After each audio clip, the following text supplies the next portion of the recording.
Bonjour les cancers, je vais découvrir en même temps que vous les cartes de l'horoscope harmonique de mai 2019 face aux alignements de Karnak.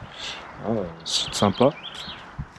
Donc je découvre donc en même temps que vous, première carte. Une carte que vous connaissez, la plupart d'entre vous, puisque c'est la Lune. En harmonique, c'est le nombre 17. La Lune qui parle de l'intériorité, de l'intuition, de votre pouvoir de réceptivité, de réception, tous ces ressentis que vous avez, cette sensibilité qui est si propre au cancer, qui est bien connue.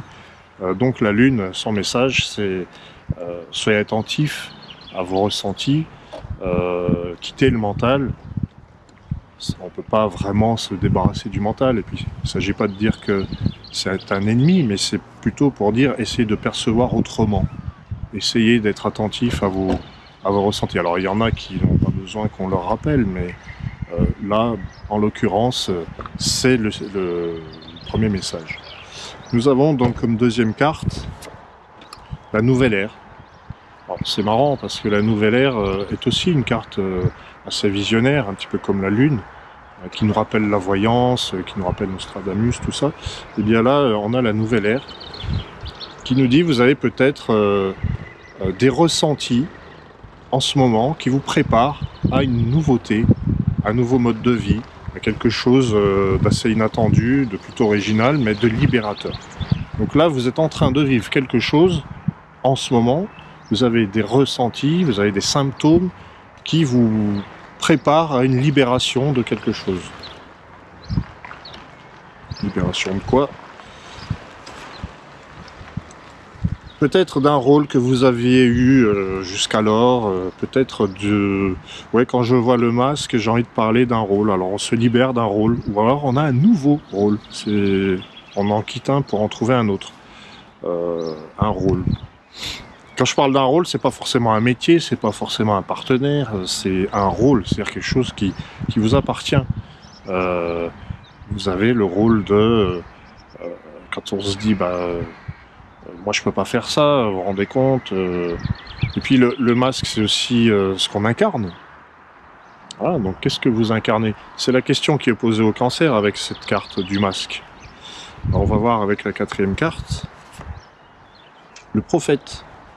Ah c'est amusant ça, parce que le prophète c'est celui qui a des idées, des opinions, qui transmet un savoir, qui est à la recherche d'un chemin, et puis qui doit défendre ses idées. Donc on a, si on fait un petit peu le tour, on a en ce moment pour les cancers des ressentis, des perceptions, une réceptivité qui est en train donc de percevoir une nouveauté, une libération d'un rôle. Peut-être que tu te libères de rôles qui sont pesants parce que tu as trop de responsabilités. Peut-être qu'on te met, ou que tu te mets des responsabilités qui sont superflues. Et c'est peut-être de ça que tu vas te libérer.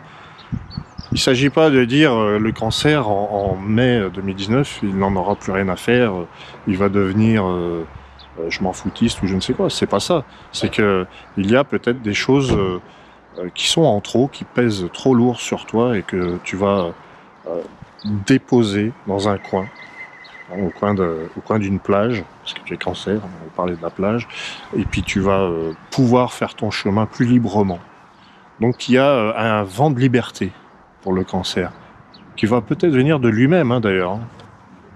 Là tu es en train de sentir qu'il faut changer quelque chose. Alors quelle est la synthèse face aux alignements de Karnak? Je te montre. La mémoire, eh bien oui, tu vas faire un petit peu le vide, tu vas te sentir libre, mais tu vas, avec la mémoire, en fait, tu vas faire donc de la place dans ton esprit, faire de la place dans ta vie, pour pouvoir expérimenter ce chemin du cancer qui est quelqu'un d'intuitif, de sensible, qui a des choses à apporter, pas seulement à porter, puisque le cancer c'est très famille, et c'est peut-être dans ce domaine-là qu'il y a beaucoup de responsabilités. Et c'est parce que c'est le signe de la famille qu'il se sent peut-être obligé ou responsable un peu tout le monde. Donc là, non, tu vas peut-être faire autrement. Donc la mémoire, c'est aussi, tu tires un trait sur le passé et tu es en paix avec le passé. Et ça, c'est intéressant. Être en paix, en faire un allié, en faire un ami. Utiliser ton expérience, des choses que tu as déjà vécues, des choses que tu sais. Tu recontactes ce que tu sais déjà, en fait, que tu as peut-être oublié, la mémoire. Oublié. Donc voilà, je te souhaite un très beau mois de mai et je te remercie d'avoir suivi et de t'abonner, si ce n'est pas déjà fait, à la chaîne YouTube des Harmoniques. Et je te dis à très bientôt pour les prochaines vidéos.